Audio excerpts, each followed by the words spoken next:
The water off Bandar Abbas moves differently at 0300. Not like open ocean, not like coastal chop. It moves like something is being kept underneath it. Slow, deliberate, heavy with intention. On the surface, the Strait of Hormuz looks the way it always looks in satellite imagery. Tanker lanes, navigation markers, the faint thermal signature of vessels holding position in international waters. But tonight, something is already in motion that the satellite cannot explain. Something that does not use radio. Something that left no visible departure record. 37 men entered the water at a time, and from a direction that will not appear in any public record for years, if ever.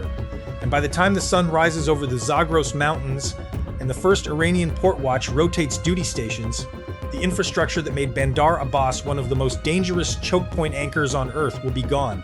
This is not a story about a patrol boat attack.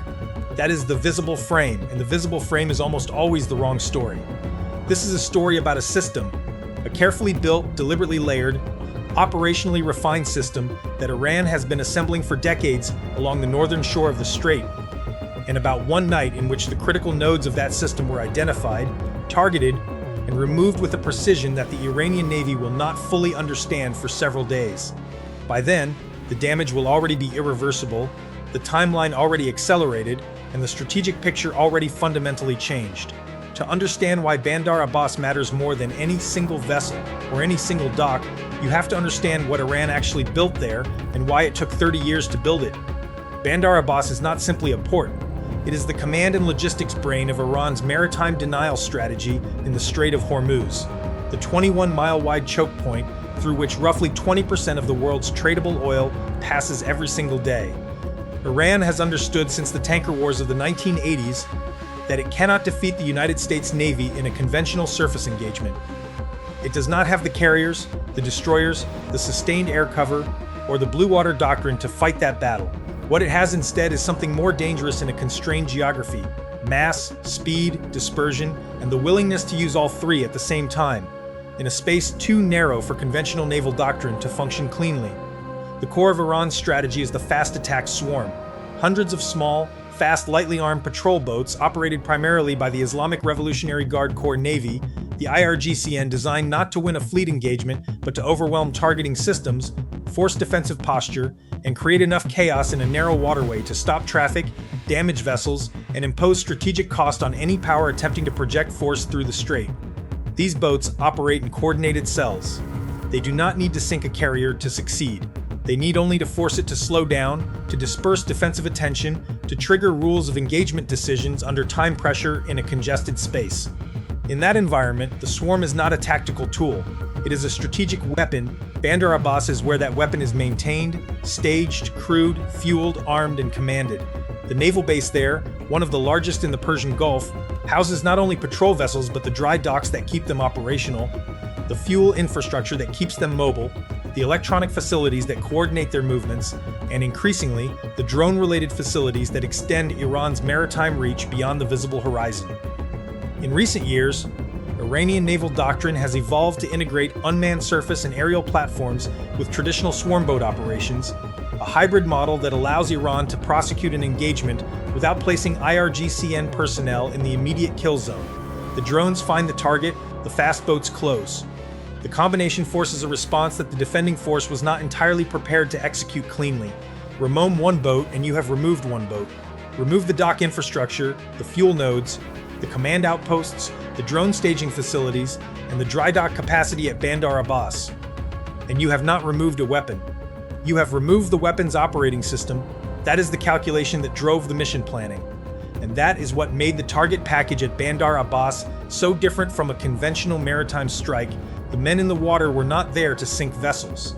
They were there to destroy specific physical nodes in a support architecture that Iran had built incrementally, carefully, and with the deliberate goal of making each component look unremarkable until the whole system was activated. Fuel storage bunkered into hardened structures near the waterline. Dock frames that could accept fast attack hull dimensions in under 4 minutes of preparation time.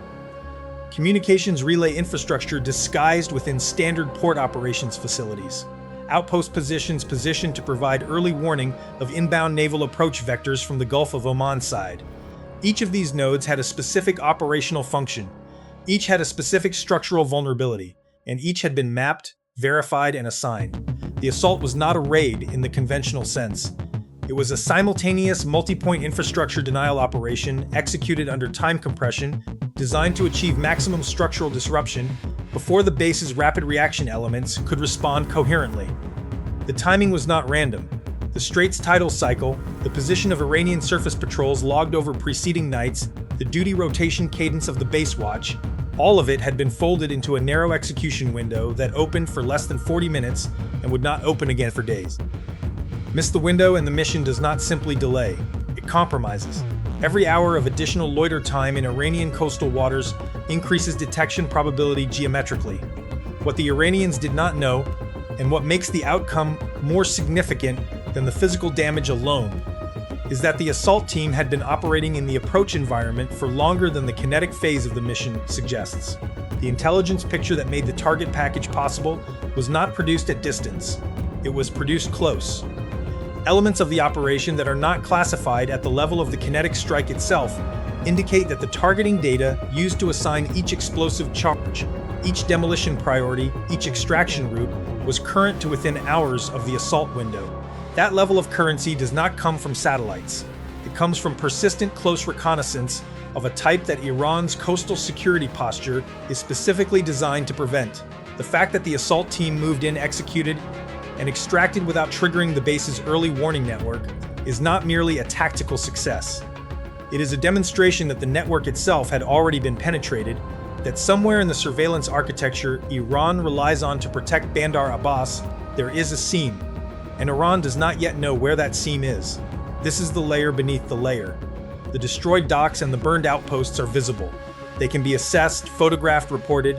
They will appear in damage estimates and after-action reviews. What cannot be easily assessed is the uncertainty that the operation has now placed inside every Iranian naval security assumption about the base. If they reach the fuel nodes, what else have they mapped? If the patrol boat staging areas were penetrated without triggering a contact report, how long has the perimeter been effectively transparent? If the drone-related facilities were hit with that level of precision, what else about those facilities was already known? In military operations, physical destruction and psychological displacement are two separate effects. This mission achieved both simultaneously, and the second effect may outlast the first. The strategic consequence compounds from here. Iran's swarm doctrine depends not only on the boats, but on the confidence that the boats can be staged, serviced, armed, and deployed on a timeline that allows them to respond to a developing crisis faster than the opposing force can achieve defensive posture. Bandar Abbas was the primary node in that timeline. With the docks degraded, with the outpost positions gone, with the fuel infrastructure compromised, and the drone facilities struck, the timeline breaks. Iran can still surge patrol boats into the strait from secondary and tertiary staging positions, Qeshm Island, Larak positions further east. But secondary positions are not optimized for the Hormuz approach geometry. They add transit time. They reduce response speed. They force the IRGCN to choose between a longer staging cycle and a shorter preparation window. Neither option restores the operational tempo that Bandar Abbas provided. For a doctrine built on speed and simultaneity, tempo degradation is not a minor inconvenience. It is a structural wound, and the timing of this operation matters in a way that extends beyond the immediate physical damage. Iran has been incrementally expanding its maritime drone capability for the better part of a decade, folding unmanned systems into conventional swarm boat tactics at a pace that has consistently surprised Western threat assessments. The drone-related facilities at Bandar Abbas were not legacy infrastructure. They were part of an active development and staging program. Hitting them now, before that capability reaches its next integration threshold, is not the same as hitting them after. The disruption is not just to what Iran has, it is to what Iran was about to deploy. That is the timing logic that makes this operation more than a tactical raid. Doctrine evolves. Capabilities mature. There is a window between when a threat system becomes operational and when it becomes fully integrated, fully redundant, and fully hardened against exactly this kind of precision attack. That window is finite. Someone decided the window was closing. The operators who came out of the water at Bandar Abbas carried specific knowledge when they extracted. The target package was complete, the structural damage was assessed as mission effective, and the extraction route held.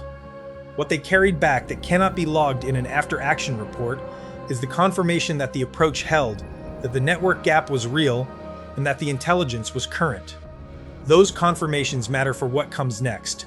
Because what comes next is already being planned by people who are reading the same picture from different angles. Iran will rebuild. The docks can be repaired. Outpost positions can be re-established. Fuel infrastructure can be restored. The physical consequences of one night's operation are not permanent. The Iranians understand this, and they will move quickly to restore operational capacity, probably faster than outside observers will expect, because Bandar Abbas is too central to the IRGCN's command structure to be left degraded any longer than necessary. But restoration is not the same as recovery. Every rebuilt facility will be rebuilt under the knowledge that it was reached once, without warning.